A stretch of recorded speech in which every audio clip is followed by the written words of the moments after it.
Romancista ou cronista? Escritor advogado ou advogado escritor?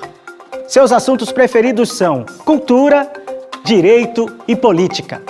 É um dos escritores mais produtivos em atividade em Mato Grosso. No Palavra Literária de hoje vamos receber Eduardo Maon.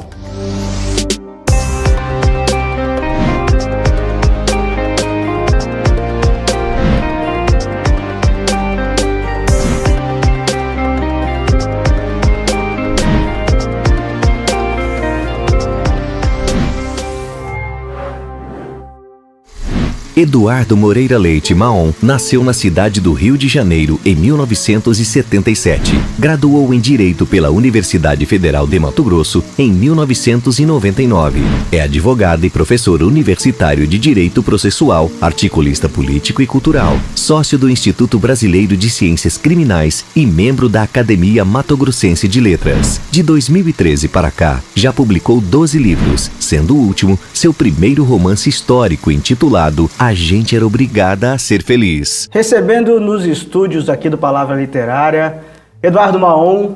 E a primeira pergunta, Maon, aliás, primeiro, seja bem-vindo ao nosso programa. E segundo momento, quero saber como é que foi essa transição. O advogado escritor que se tornou escritor advogado. Bom, muito obrigado pelo convite a todos, a toda a equipe. Eu sou atuante, eu sou militante na carreira jurídica há mais de 20 anos. E quem é tanto tempo, tão longevo na carreira, entende que a matéria-prima do direito basicamente é o poder. O poder, ele não existe sem se exibir, sem exibir os seus atributos, porque senão não é poder. Ele precisa de símbolos. E os símbolos do poder são símbolos desde o juiz, do tablado a simba, até a toga, até o anel de doutor, até o terno e gravata, até como o advogado anda, qual é o carro, etc. Quer dizer, são sinais exteriores de poder. Curiosamente, a arte é ao contrário. Quanto mais inflexão de poder, menos o impulso artístico há. Repare bem, em nenhum regime de poder a arte floresce com tanta intensidade. É preciso uma certa liberdade para que haja provocação, inclusive dos próprios limites da arte. Então, por causa da literatura, eu reformulei a minha vida e até a minha maneira de vestir. Você ocupa uma cadeira na Academia Mato Grossense de Letras. Enquanto presidente, movimentou de forma incrível a academia. Eu queria que você nos falasse sobre esse seu momento, integrante da Academia de Letras, seu momento também presidente da Academia de Letras. Foi um oba-oba, né? Eles foram muito irresponsáveis de me eleger, não é? Eu fui o presidente mais novo desde a fundação. E eu tinha uma perspectiva muito clara. Aquele casarão é um casarão de 1775 a 77. Foi construído nesses 2 anos. Portanto, ele tem 250 anos. Cuiabá tem 300, aqui ele tem 250 anos. E aquilo ali me parece um museu. Não é para ser assim. É uma casa muito bem conservada. E aquilo ali é uma coisa museológica. A literatura, ela precisa ser justamente o contrário. O livro precisa ser lido por um moleque de 18 anos até um senhor de 80 anos, que é meu pai. Então, esse aspecto do sagrado, o aspecto do pedestal, o aspecto do cheguei aqui e aqui só chegam melhores ou iguais os meus pares, isso é uma coisa que eu nunca gostei. Eu tinha 35 anos de idade, hoje eu estou com 41. Quer dizer, é incompatível eu com 35 anos de idade com esse blá do século XIX. Então a gente abriu a academia, fizemos a comemoração de 100 anos de samba. Eu acho que foi um evento para 500, 600 pessoas. Fizemos uma exposição no shopping Goiabeiras, né? A molecada inteira foi. Fizemos várias visitas de escolas públicas para a academia. lançamos 4 livros, um CD de antologia poética, site. A academia não tinha site. Como é que a academia se comunicava? A academia lança todos os anos a revista da academia. Ok, o que é que está na revista da academia? Os discursos de posse. Vem cá, você já leu algum discurso de posse? Quem é que lê um discurso de posse de alguém? Só o estudioso. Aquilo não é literatura, aquilo é um discurso de posse para doutores. Não é para uma pessoa de 18 anos. Então a minha presidência pode ser resumida na abertura da academia para a sociedade. Tem um grafite lá também que aconteceu no prédio, e foi ideia sua junto com o Babu. Quais são as maneiras de comunicar hoje? Eletrônica, grafite urbano, hip hop, fizemos uma rave. Eu não divulguei a rave porque eu morri de medo que o casarão desabasse. Mas a verdade é o seguinte, o pessoal da Federal me disse o seguinte, o senhor cede? Eu falei, para quê? Não, para uma rave. Eu falei, vai começar a que horas? 12:00. Eu falei, Senhor, meu Deus, proteja o nosso casarão. Mas vamos, o que vai ter? Vai ter DJ, vai ter isso, etc e tal. Vai ter maconha? Não, isso jamais, etc e tal. Resultado, eu não sei se teve ou não teve. Mas o fato é que eu mandei 2 seguranças da minha confiança para conter a molecada. 7h, a rave ainda estava se passando e eu quase não dormi de preocupação. Mas ali tem que ter tudo. Tem que ter casamento, tem que ter rave, tem que ter pagode, tem que ter funk, tem que ter tudo. Não tem que ter o cravo de bar. Aquilo ali tem que ser tudo. Hoje acabou esse nicho de erudição. Isso é uma coisa do século XIX. As pessoas precisam tirar isso da cabeça.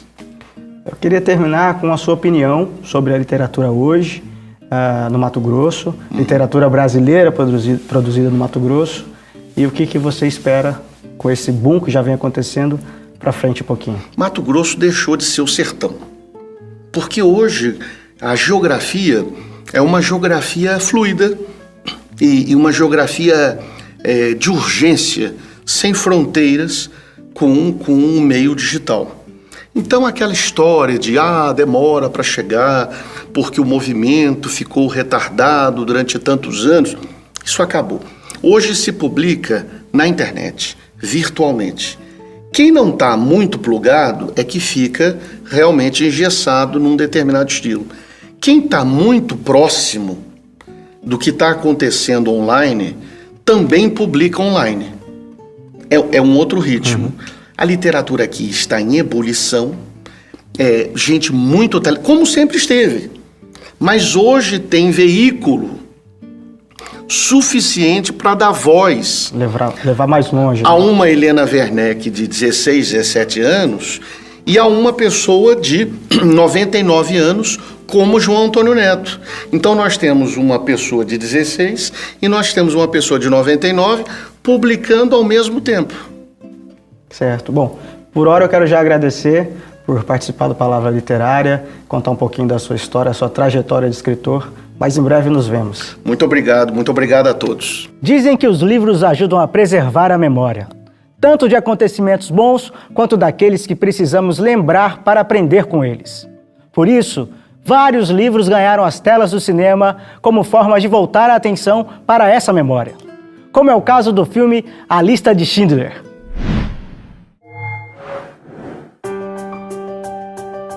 A Lista de Schindler tem a narrativa contada de forma emocionante, como um alemão salvou vários judeus em meio ao episódio mais marcante e assustador da história, o Holocausto. Oskar Schindler, um industrial alemão, abrigou judeus em sua fábrica para mandá-los em segurança para a Tchecoslováquia. O autor do livro, Thomas Kenneally, passou 2 anos entrevistando judeus que sobreviveram graças a Schindler para conseguir detalhes suficientes para contar essa história. Em 1993, Steven Spielberg transformou o livro de Thomas em um dos filmes mais emblemáticos do cinema mundial. E no próximo bloco vamos conhecer um pouco mais da mente produtiva de Eduardo Maon. Não saia daí!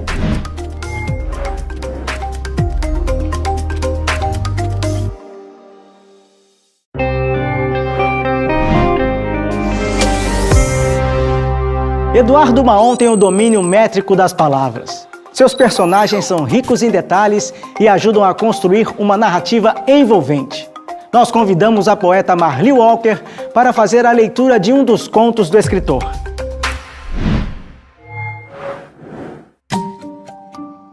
Ao final de uma tarde agitada como qualquer outra, Lailinha ouviu um comentário maldoso de Bárbara, a manicure que lhe mutilava bifes da cutícula. Quem nunca foi corno é porque ainda não descobriu a verdade. Babando de ódio, deixou a mulher de cócoras falando sozinha. Foi ao centro do salão, jogou ao chão um vaso de vidro cheio de bobs e, já intimidada pela taluda presença da proprietária, com a força desconhecida e a rapidez impensada que só a cólera proporciona, arrancou a roupa de Benê, desnudando o homem que levava no sutiã próteses de silicone e, nas partes baixas, uma fita crepe a esconder a enorme estrovenga de ébano. Hipócritas! Vocês sempre souberam! Gritava até ser posta na rua. Por força do segredo sabido de todos e vazado por ninguém, Benê não só continuou prosperando, como abriu filial no litoral, onde passava as férias com o namorado. E nós fomos até o habitat do escritor Eduardo Maon para sabermos mais das suas inspirações e do seu processo criativo. Estamos aqui agora no lugar que inspira as escritas de Eduardo Maon. O lugar, né? Como é que funciona isso? Na cama? Em que horário? Como funciona? Olha, eu vou ter um problemaço com a minha mulher. Eu avisei que vocês viriam pra filmar, só que eu não avisei que iria ser na cama, né? Porque eu escrevo aqui, onde eu estou, enquanto ela dorme aqui à esquerda. Os meninos dormem, depois ela dorme uma hora depois. De duas uma, quando eu estou escrevendo, eu uso esse tempo, até as 2 da manhã. E quando eu não estou escrevendo, eu vejo o filme por assinatura. Eu queria saber quais foram as suas referências. Quem que você leu e que de repente quis fazer diferente, ou quis chegar próximo, ou te influenciou? Quais foram as suas referências até chegar esse momento escritor? Eu era muito pequeno e meu pai me dava livros pequenos, fáceis para ler. E eu peguei gosto e por iniciativa própria depois eu entrei na literatura universal. E aí li, fiz o meu feijão com arroz, bife e batata frita, li muita coisa. E aí o grande desafio da literatura, que a literatura é diferente das artes plásticas, do cinema, que você precisa ter um suporte técnico para fazer. É diferente. A literatura é você brigando, você interagindo, você guerreando com você mesmo e com os seus preferidos para superá-los. É só você. É só você. Não depende da equipe, do João, do José, da iluminação. É você brigando. É o velho e o mar. É o escritor contra a baleia. Eu vou ganhar, ainda que eu me sacrifique, mas eu vou vencer. Essa história do velho mar não é apenas a história do tempo, né? O tempo vencendo o velho, mas é a história da própria literatura, do próprio exercício literário, da pessoa vencer uma montanha. Imagine você vencer um James Joyce. Talvez seja isso que o Hemingway tenha pensado. Vou vencer o maior romancista do século XX. Vou carregar esta baleia. Nessas suas brigas, né? Esses seus encontros com você mesmo. Eu brigo mesmo.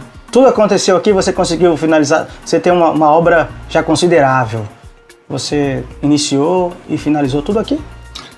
Quase tudo aqui. Tudo aqui. Cada computador que eu mudo, compro, troco, eu fico morrendo de medo, porque eu falo, pô, aquele me deu tal e tal e tal livro, pô, mas esse aqui eu não sei ainda, é diferente, etc e tal. Uma certa superstição?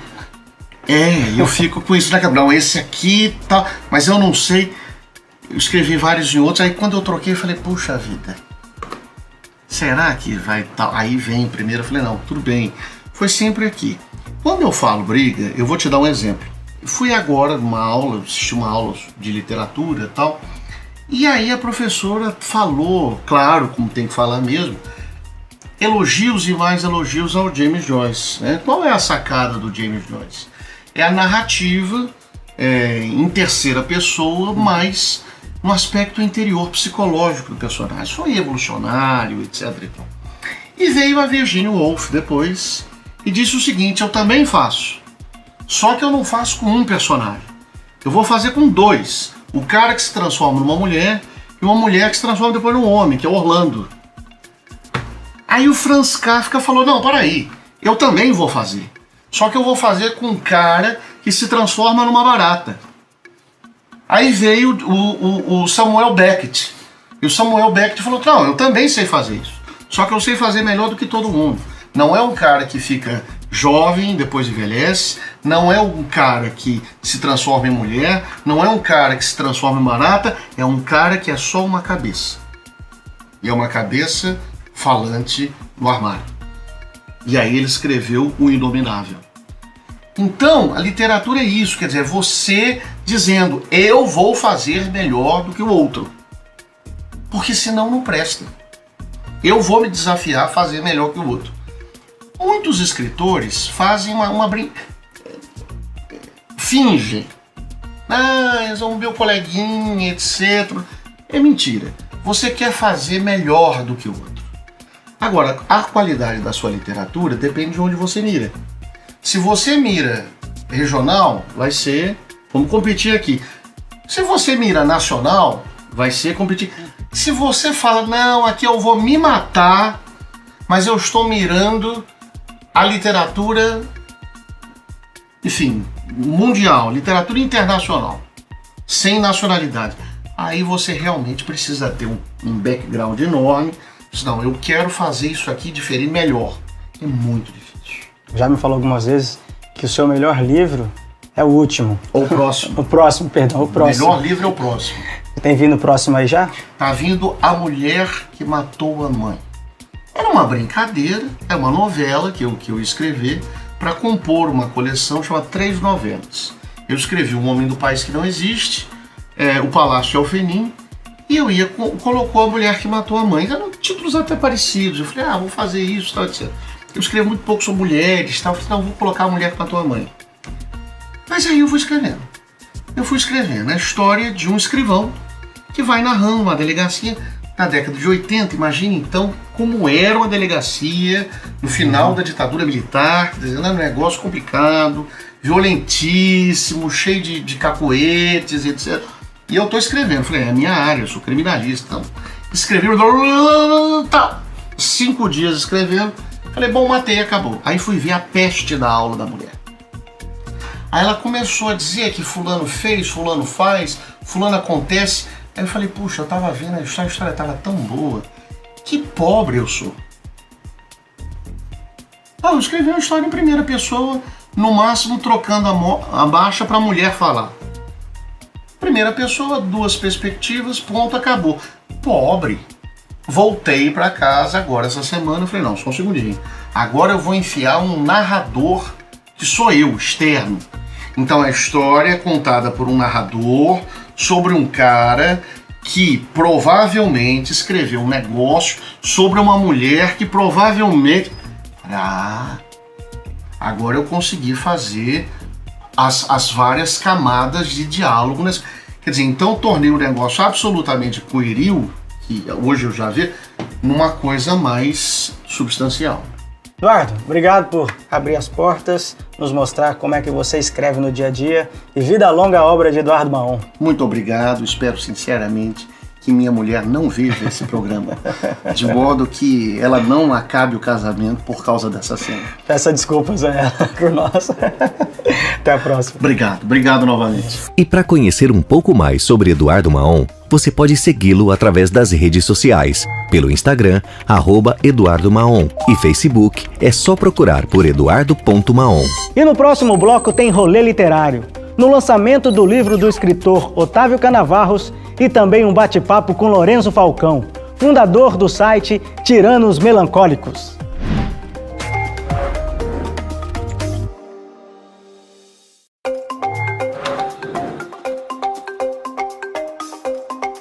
Quem fica na memória de alguém não morre jamais. E no nosso álbum de memórias de hoje, o advogado e escritor José de Mesquita.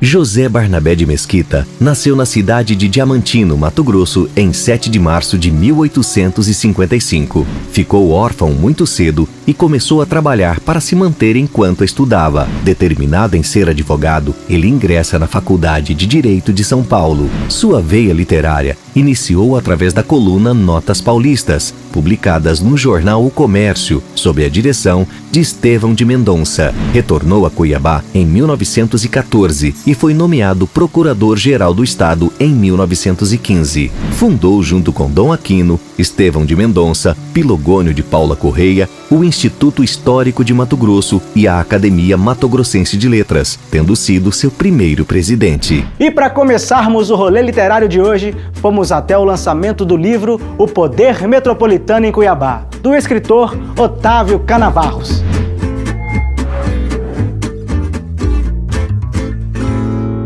Hoje aqui no Sesc Arsenal, com Otávio Canavarros, lançamento do livro O Poder Metropolitano de Cuiabá. Queria que o senhor, para começar o bate-papo, o senhor falasse um pouco dessa obra em especial. Originariamente essa obra foi tese de doutorado que eu realizei na USP, já há 20 anos, e hoje estamos relançando como livro pela editora Entre Linhas, uma edição primorosa que muito nos agradou. Esse livro está esgotado há 10 anos aproximadamente, e o público, principalmente acadêmico, nos solicitava uma nova edição, coisa que agora, nesta oportunidade dos eventos comemorativos do tricentenário de Cuiabá, achamos oportuno fazê-lo. Portanto, como obra, é um documento acadêmico, é uma tese acadêmica. Para terminar o bate-papo com o senhor, eu gostaria que deixasse uma mensagem para futuros escritores, para as pessoas que às vezes terminam sua tese de mestrado ou doutorado, mas que falta um pouquinho de coragem, ou às vezes até de uma curadoria, e a Entre Linhas é uma opção boa e está firme e forte no mercado. Queria que o senhor deixasse, por favor, a opinião. O conhecimento histórico se faz através de obras, através de livros.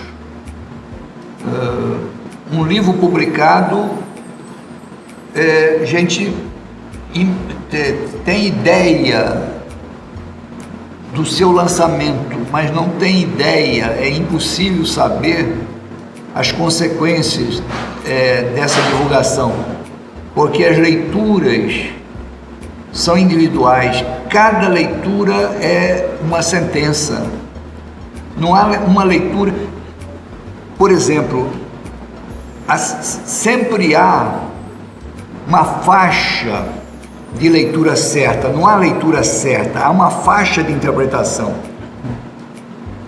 Há uma leitura errada, quando é flagrantemente errada, mas a leitura nunca é única, nunca é a certa, há a mais, digamos, rica e a menos rica. Então, cada leitura é uma semente lançada ao mundo. Nós não sabemos as consequências de um livro. Eu agradeço, senhor Otávio, por bater o papo conosco, falar um pouco dessa obra, incentivar outros escritores, e eu vou levar e fazer a minha leitura. Com certeza você terá uma leitura diferente da minha. Isso aí, muito obrigado. Nesses últimos anos, uma lufada de produções literárias ganhou espaço no mundo cibernético, com sites de escritores que divulgam crônicas, poesia e muito mais. E nós fomos conhecer melhor o Tiranos Melancólicos, site do jornalista e escritor Lourenço Falcão. Aqui em um dos nossos rolês literários de hoje, com Lourenço Falcão, para falarmos sobre o site Tiranos Melancólicos. Lorenzo, eu sei que você é um amante da cultura, da arte, dos mais raros dentro do nosso estado. E o site é voltado para isso exclusivamente, né? Como é que é para você vivenciar, tanto no teu trabalho, jornalista cultural, que sempre foi, a grande maioria do seu tempo, e agora não, já 9 anos, sendo responsável por um site e alimentar as pessoas com informações sobre essas linguagens aí, cultura, arte, como é que é isso? A proposta de transformar ele de blog para site foi de usar o Tiranos como um atrativo para as artes. Você colocar notícias de música, de cinema, de literatura e tal, e também a cada edição nova sempre entrar um texto em prosa e um em verso novo, né? Nessa história eu já tenho 1.300 poetas do mundo inteiro sem nunca repetir um poeta ou verso, né? Eu achava que iria esgotar essa possibilidade um dia, não acaba nunca, né? Na prosa eu acabo repetindo, né? Aí isso o que acontece? Eu leio muito poesia e leio muita prosa e com muita diversidade. E ofereço para o público leitor isso também, sabe? Além de cultura, também eu coloco questões relacionadas com direitos humanos, com meio ambiente, com cidadania, com saúde, com educação.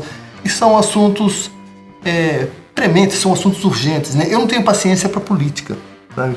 Economia, eu sou o famoso zero à esquerda. Não me interessa nem um pouquinho. E esporte eu gosto...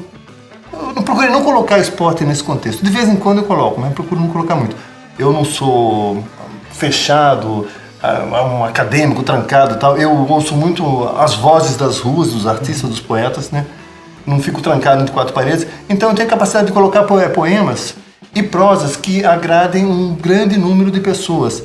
Então eu trabalho com essa formação de público para a literatura.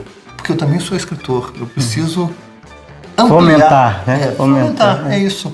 Lorenzo, quero te agradecer por abrir sua casa, abrir sua mente. Vamos falar um pouco mais sobre essa ideia incrível que eu desejo vida longa, que é o site Tiranos Melancólicos. Posso fazer o meu comercial? Fique à vontade. Então vamos lá, vamos começar soletrando. Tiranos Melancólicos, TYRANUSMELANCHOLICUS. Tiranos Melancólicos, disse melancólicos. Faça bom proveito desse site passarinho, desse bípede emplumado eletrônico cheio de informações relacionadas especialmente com as artes brasileiras produzidas em Mato Grosso. Vai lá! Você sabia que Gonçalves Dias foi a única vítima do naufrágio da embarcação que o trazia de volta para o Brasil?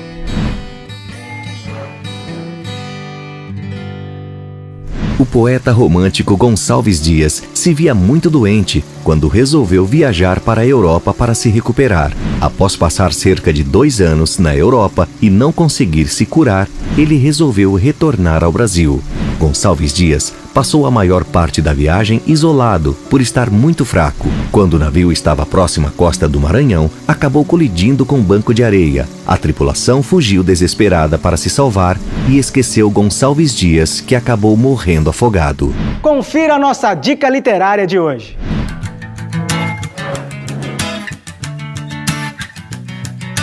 Eu trouxe o livro Histórias de Cronópios e de Famas, do escritor argentino Júlio Cortázar, que assim é um livro que sempre me encantou, assim, desde a universidade.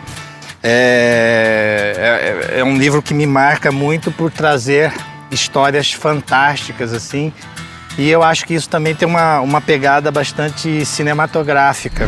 O Palavra Literária de hoje termina aqui, mas nos vemos em breve com mais um escritor da literatura mato-grossense. Além de dicas, informações e lugares descolados para vocês que apreciam o mundo das letras.